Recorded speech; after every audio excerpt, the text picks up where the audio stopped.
Fala pessoal, tudo bem com vocês? Comigo não tá nada bem. O Grêmio erra muito, perde pro pior time do campeonato e tem jogador se arrastando ali.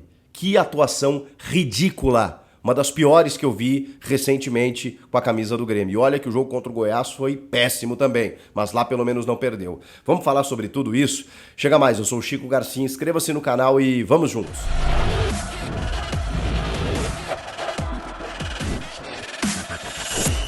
Cara, com todo respeito à história do Vasco, a gente tem que fazer essa ressalva, né? Porque muitos torcedores acham que a gente está falando do clube instituição. E não tem nada a ver. O Vasco é gigante, tem uma história de inclusão e eu sou fãzaço da história do Vasco que deveria ser ensinada nas escolas. O Vasco é um gigante do nosso futebol brasileiro. Mas o time é horroroso. O time é inqualificável. O time é o pior disparado do Campeonato Brasileiro. Agora não mais lanterna, vice-lanterna, porque passa o América Mineiro, mas não tá jogando mais do que o América, do que o Coritiba, do que o Bahia, do que o Santos. Não tá. Não tá. E olha que esses times estão jogando mal. Especialmente o Santos, tá? O Goiás, o Vasco. Inclusive, quando começou o jogo com o Grêmio em São Januário, hoje sem torcida, ou seja, um time combalido, um time arrasado, um time destruído, um time virtualmente rebaixado, sem torcida, sem pressão, e o Grêmio, com titulares, vai lá e não consegue vencer esse Vasco da Gama, que não ganhava um jogo em São Januário desde março, num jogo contra o Bangu. O Vasco tinha uma vitória no Campeonato Brasileiro na estreia contra o Atlético Mineiro em Belo Horizonte e depois não fez nenhum gol em São Januário. Não conseguiu marcar um gol em São Januário. Ou seja, o Vasco não ameaçava ninguém. O Vasco não agredia ninguém. Era obrigação de um time que, teoricamente não, que briga pelo G4, que investe em jogadores do quilate do Luizito Soares, que tem uma folha de pagamento de 15 a 20 milhões de reais. Esse time tinha a obrigação de ir lá vencer o Vasco da Gama. Especialmente depois da atuação ridícula contra o Goiás, em que o time, nos minutos finais, deu um sprint para conseguir um empate e não perder, para apagar um pouco a atuação vexatória. E mesmo assim, depois de uma semana descansando, treinando para esse jogo, conseguiu entregar essa atuação pavorosa. Pavorosa. O Grêmio cansou de perder gols, mas aí é que tá. Não é perder gols do tipo, poxa, o Grêmio amassou o Vasco, mas empurrou o Vasco assim, bola na trave, goleiro pegando, não sei o quê. Não, o Grêmio foi displicente, o Grêmio foi lamentável, o Grêmio largou o campeonato. O Grêmio entrou para jogar com o Vasco, tanto faz como tanto fez. Vamos jogar aqui uma pelada, um jogo treino, vamos dar uma toquinho, Ferreirinha, né, daquele jeito dele, saracutiano, jogando pro DVD dele, jogando na individualidade dele, sem passar a bola, e nem isso ele consegue fazer. Nem uma finalização decente ele consegue fazer. Senhor Luizito Soares, se aqui não tá legal, eu acho que o Grêmio deveria conversar com o jogador, porque assim, cara, de verdade, o Grêmio não precisa de nenhum jogador que fique aqui de beicinho, se arrastando, dando toquinho pro lado, errando e fazendo caras e bocas e tal. Não precisa, tá? Não precisa, porque não adianta. O Grêmio tem um Luizito Soares, que é o quarto maior artilheiro em atividade no mundo, e ele não entrega, cara. O coletivo não ajuda, mas ele não tá entregando. Eu imaginei. O Soares é um jogador diferente, que quando a coisa não funciona, que quando a coisa não acontece, é dele que eu espero alguma solução. Ele não tá encontrando soluções, como muitas vezes encontrou, tá? Muitas vezes se falou que o Grêmio não tinha um time, mas tinha o Luizito Soares, que era o que faltava para muitos times que tinham coletivos, mas não tinham um cara que decidia. O Grêmio não tem mais esse cara. Não tem mais o cara que decide. Não tem mais o coletivo. O Grêmio simplesmente desmoronou na temporada. Desmoronou.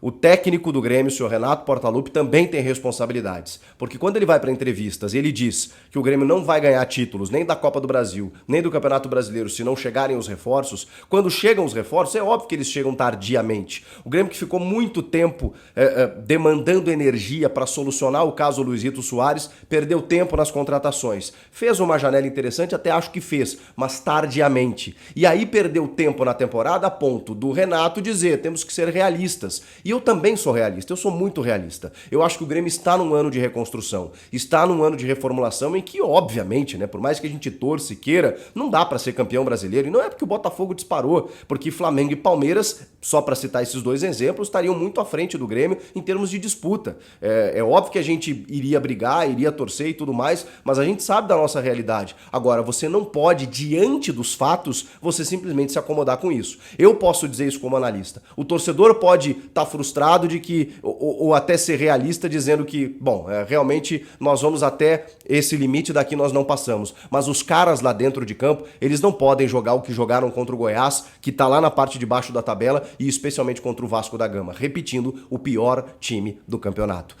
O Grêmio não fez nada para vencer o jogo. E olha que teve a bola. O Vasco foi muito ruim em vários momentos, entregava a bola pro Grêmio, errava passes, o Grêmio chegava na frente da área para poder definir e com displicência ridícula não conseguia definir o placar. Tava desenhado. Mas, gente, assim, ó, eu conheço o Grêmio há tantos anos que eu olhava e falava assim, tá com uma cara de que vamos entregar a paçoca. O Grêmio não tá fazendo gol, o Grêmio não tá aproveitando, o Vasco tá na dele, tá jogando mais ou menos, né, de sangue doce, porque já não tem mais muita coisa a fazer no campeonato, vai buscar algumas espetadinhas, aqui, aquela coisa ou outra e tudo mais, e aí vem o segundo tempo.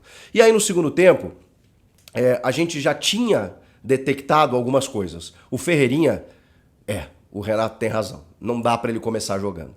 Ele tem que entrar no segundo tempo. E eu acho que o recado foi dado. Você coloca o Ferreirinha, muita gente cobrou, por que não bota o Ferreirinha, não sei o quê, o Renato tinha dito, ele tem que se esforçar mais nos treinos, não adianta ele começar no primeiro tempo, porque daqui a pouco ele desgasta. O repórter Ricardo Lai, que estava na beira do campo, disse assim, ó, o Renato olhou pro banco e disse aqui, o Ferreira já tá mortinho, isso no primeiro tempo.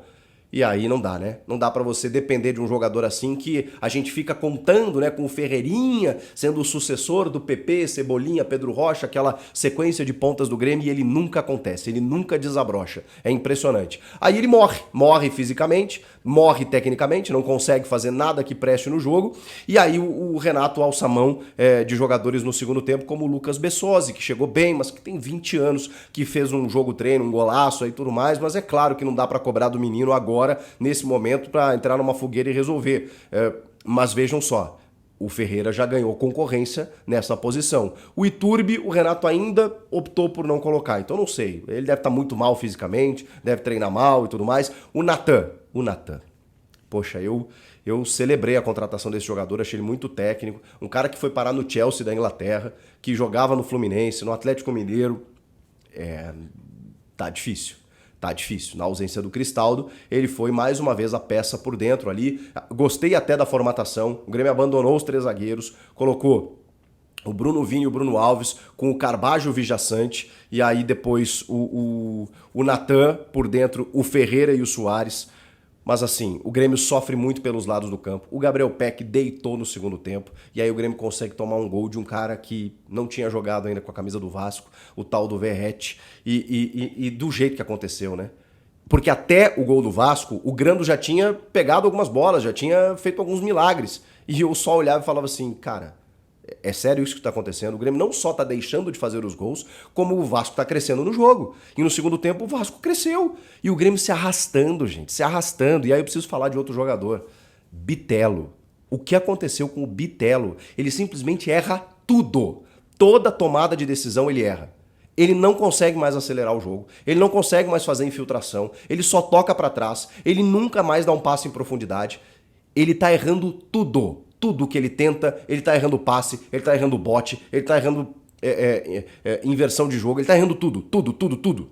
E aí o Renato dá um recado na entrevista coletiva, né? Tem jogador que tá devendo, que não sei o quê. Então assim, ó, Bitelo, horrível. Natan, péssimo. Luizito Soares, pelo amor de Deus. Vamos acordar, né, Luizito? Vamos acordar porque o salário tá caindo, tá em dia e o senhor tem até dezembro para vestir essa camisa. Essa camisa de uma torcida que o abraçou, de um clube que o abraçou e que lhe deu toda a estrutura porque você optou, você assinou um contrato de 2 anos. Não me interessa se veio os Estados Unidos, porque já tinha vindo, tá? Já tinha vindo os Estados Unidos quando você estava na Copa do Catar. E você disse que não vinha pro Grêmio exatamente pelo projeto. Quando não aconteceu nos Estados Unidos, você procurou o Grêmio. E aí o Grêmio lhe ofereceu tudo que o Grêmio lhe ofereceu. E aí você aceitou. Aí agora não quer? Não tá mais afim? Estranho, né? Difícil, né? Pois é, mas o Grêmio tem compromissos ainda. Se não para ser campeão brasileiro, porque isso é difícil, mas para chegar ali na frente, para chegar numa Libertadores ano que vem, esse é o projeto desse ano. Mas jogando assim contra o pior time do campeonato? Olha, o Grêmio fez uma janela interessante, mas mais do que isso, vai precisar ligar o dedinho na tomada. Ou vai tomar uma goleada de 8 pro Flamengo e vai começar a perder jogos ridículos do brasileiro, porque eu vou avisar, tá? Ainda tem tempo. Ainda tem tempo do Campeonato Brasileiro e do Grêmio ficar lá em meio de tabela e correndo um risco aí. Porque o jogo de hoje, ele deu sinais muito negativos. Assustadores, eu diria.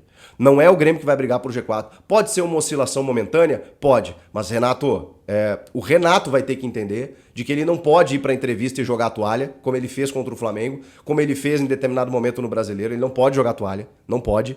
O Luizito não jogou. O Luizito disse, contra o Atlético de Madrid foi difícil e eu ganhei. Pois é, mas em campo eu preciso ver isso também, tá, Luizito? E o Renato precisa ligar os dedos na tomada dele e desse elenco. Porque senão a gente vai sofrer de novo. Eu parecia que estava na Série B de novo.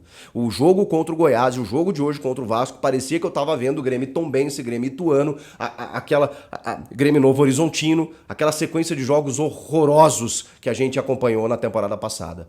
Não dá para aceitar esse tipo de futebol. Perder do jogo. Se o Vasco tivesse sido, e foi no segundo tempo, tá? Melhor do que o Grêmio, mas por um Grêmio valente, porque, cara, é matemático. Se o Grêmio tivesse focado e o Grêmio tivesse bem no jogo, o Grêmio teria enfiado 3-4 nesse Vasco, gente.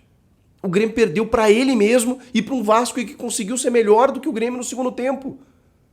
Cara, que coisa lamentável, inacreditável a façanha que o Grêmio conseguiu. Parabéns, parabéns. Comenta aqui o que vocês acharam do jogo, inscreva-se no canal e eu volto na próxima.